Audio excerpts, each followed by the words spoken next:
نحمده ونصلي على رسوله الكريم اما بعد فاعوذ بالله من الشيطان الرجيم بسم الله الرحمن الرحيم وَلَقَدْ صَرَّفْنَا فِي هَذَا الْقُرْآنِ لِلنَّاسِ مِنْ كُلِّ مَثَلٍ وَكَانَ الْإِنسَانُ أَكْثَرَ شَيْءٍ جَدَلًا صدق اللہ العظیم۔ میرے محترم بھائیو، عزیز دوستو، ہم نے آج کے درس کا آغاز سورہ کہف کی آیت نمبر 54 سے کیا ہے۔ اس آیت میں جو آپ حضرات کے سامنے تلاوت کی گئی، اللہ تعالیٰ فرماتے ہیں کہ ہم نے اس قرآن میں لوگوں کے لیے بدل بدل کر ہر طرح کا مضمون بیان کیا ہے، لیکن انسان ہے کہ پھر بھی ہر چیز سے زیادہ جھگڑالو ہے۔ اللہ کہتے ہیں یہ قرآن نصیحت کی کتاب ہے، موعظت کی کتاب ہے۔ ہم نے اس کتاب کے اندر لوگوں کی رہبری کے لیے، لوگوں کی ہدایت کے لیے، لوگوں کی رہنمائی کے لیے ہر طرح کا مضمون بیان کر دیا، اور وہ بھی انداز بدل بدل کر، الفاظ بدل بدل کر، مثالیں دے دے کر، تعبیرات بدل بدل کر، قصے اور واقعات سنا سنا کر، ہر طرح سے ہم نے انسان کو سمجھانے کی کوشش کی ہے، مختلف پہلوؤں کے ساتھ، مختلف انداز کے ساتھ۔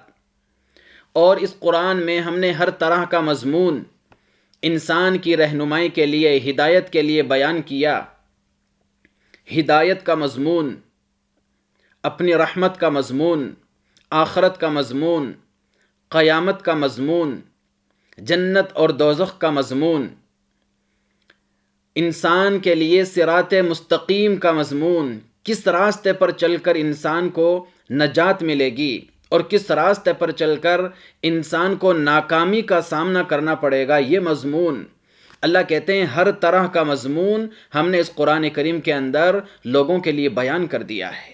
اتنی بہترین کتاب ہے، اتنا بہترین کلام ہے۔ اللہ کہتے ہیں سب کچھ ہم نے تمہاری رہنمائی کے لیے اس کتاب کے اندر جمع کر دیا ہے، لیکن وَكَانَ الْإِنسَانُ أَكْثَرَ شَيْءٍ جَدَلًا، انسان ہے کہ پھر بھی جھگڑتا ہی رہتا ہے۔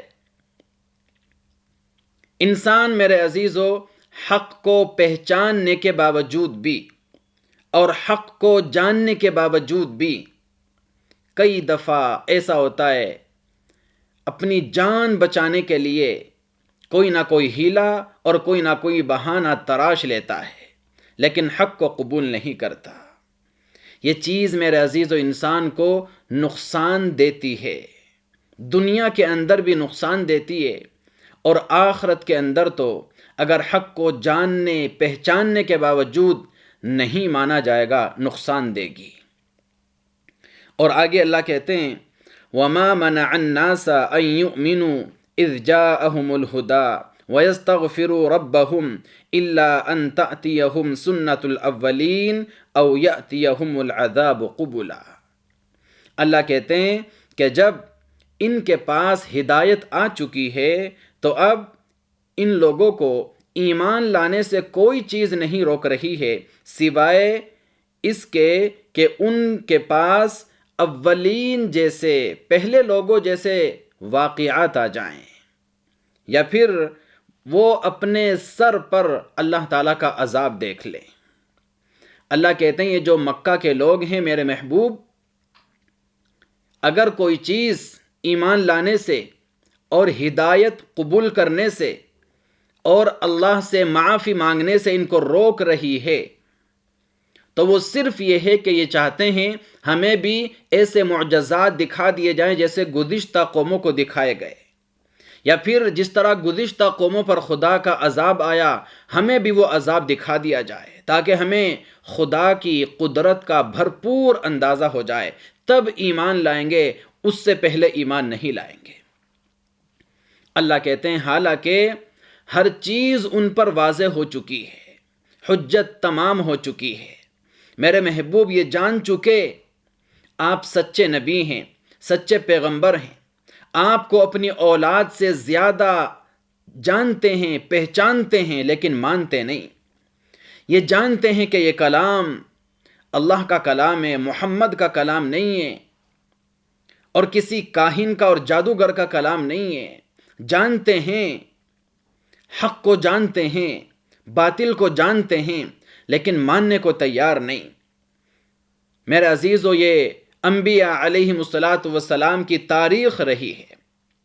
جب بھی کسی نبی نے، پیغمبر نے اپنی قوم کو ایمان کی دعوت دی، اللہ کی طرف بلایا، تو انہوں نے معجزات کا مطالبہ کیا، فرمائشی معجزات، کہ پہلے ہمیں معجزات دکھائے جائیں، ہماری پسند کے مطابق تب ایمان لائیں گے. لیکن تاریخ ہمیں یہ بھی بتاتی ہے، جن لوگوں نے نبیوں سے معجزات کا مطالبہ کیا، معجزات دیکھنے کے باوجود بھی انہیں ایمان لانے کی توفیق نصیب نہیں ہوئی. اور جنہوں نے معجزہ دیکھنے کا مطالبہ کیا ہی نہیں، اللہ تعالیٰ نے انہیں ہدایت نصیب فرما دی.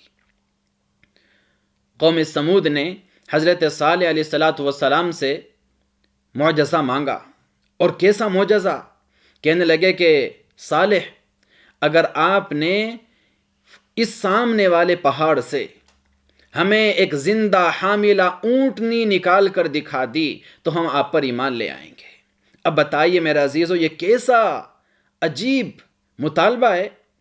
ارے اونٹنی سے نکلتا ہے یا پہاڑ سے نکلتا ہے، لیکن اللہ تعالیٰ ہر چیز پر قادر ہے.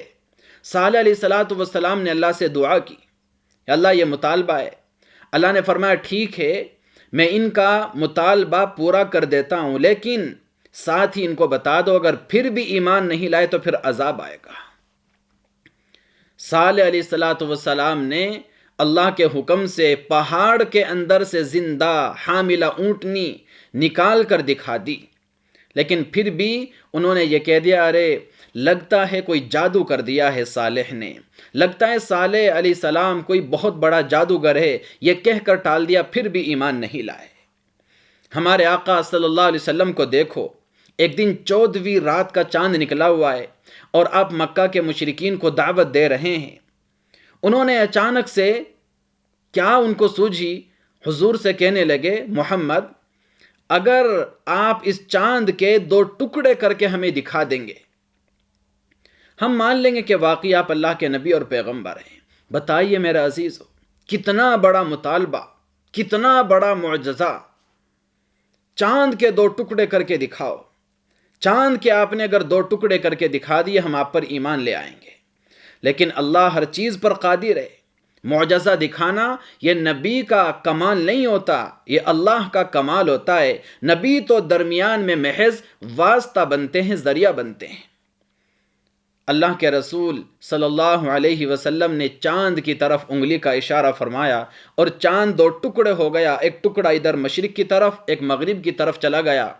مکے والوں نے اپنی آنکھوں سے دیکھا کہ ہاں چاند کا ایک ٹکڑا ادھر ہے اور ایک ٹکڑا ادھر ہے، اور آپس میں کہتے بھی تھے، رے تجھے بھی نظر آ رہا ہے، تجھے بھی نظر آ رہا ہے، تم بھی دیکھ رہے ہو.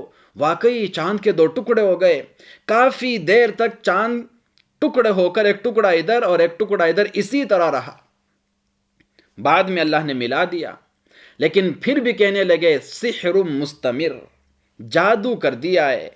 محمد تو شاید کوئی جادوگر ہے، محمد نے ہماری آنکھوں پر جادو کر دیا ہے.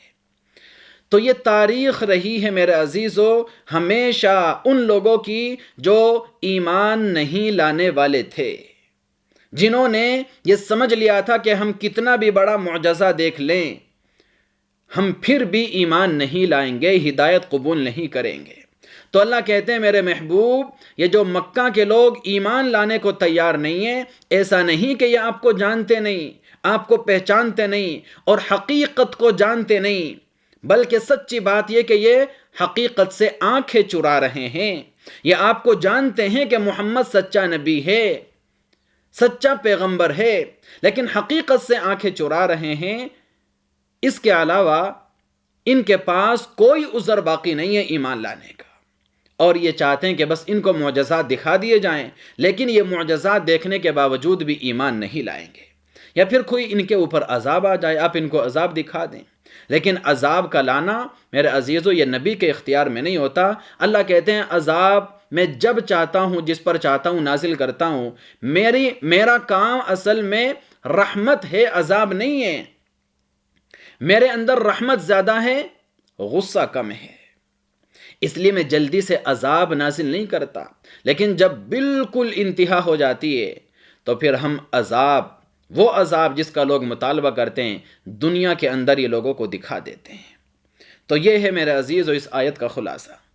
اور آگے اللہ فرماتے ہیں وَمَا نُرْسِلُ الْمُرْسَلِينَ إِلَّا مُبَشِّرِينَ وَمُنذِرِينَ، اور ہم رسولوں کو نہیں بھیجتے مگر ایمان والوں کو بشارت سنانے کے لیے اور غیر ایمان والوں کو ڈرانے کے لیے۔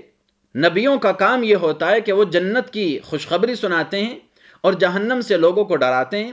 عذاب نازل کرنا ان کا کام نہیں ہوتا، عذاب تو اللہ نازل فرماتے ہیں جب چاہتے ہیں۔ وَيُجَادِلُ الَّذِينَ كَفَرُوا بِالْبَاطِلِ، اور وہ لوگ جو کفر کرتے ہیں وہ تو جھگڑتے ہی رہتے ہیں باطل کا سہارا لے کر، لِيُدْحِضُوا بِهِ الْحَقِّ، تاکہ اس کے ذریعے سے حق کو گڑ مڑ کر دیں۔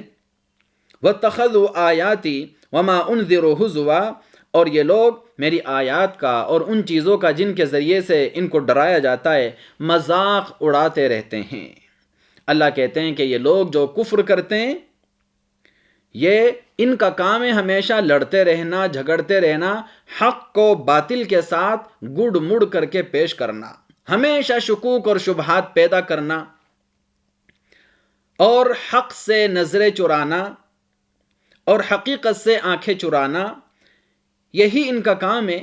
کتنی بھی واضح دلیل، کتنی بھی سیدھی سادھی بات، کتنی بھی موٹی سی بات ان کے سامنے بیان کر دی جائے لیکن پھر بھی ان کی بات سمجھ میں نہیں آتی، بات کا بتنگڑ بنانا یہ ان کا کام ہے۔ ایک سیدھی سادھی بات ہوتی ہے، ایک معمولی سی بات ہوتی ہے، لیکن اس کو بھی ایسے گڑ مڑ کر کے، اس کے اندر ایسے کیڑے مکوڑے نکال کے اور شکوک اور شبہات پیدا کر کے لوگوں کے سامنے بیان کر دیتے ہیں تاکہ کسی کے اوپر حق واضح نہ ہو سکے اور کوئی ہدایت قبول نہ کر سکے۔ بس یہ ان کا کام ہے، لڑنا، جھگڑنا، شکوک اور شبہات پیدا کرنا۔ اور اللہ کہتے ہیں کہ ہمیشہ میری آیات کا یہ لوگ مذاق ہی اڑاتے رہتے ہیں، اس قرآن کا مذاق اڑاتے رہتے ہیں، میرے نبی کا مذاق اڑاتے رہتے ہیں، کہتے ہیں یہ اللہ کا کلام نہیں، یہ تو محمد کا کلام ہے، یا یہ کسی جادوگر کا کلام ہے، یہ اللہ کا کلام نہیں ہے۔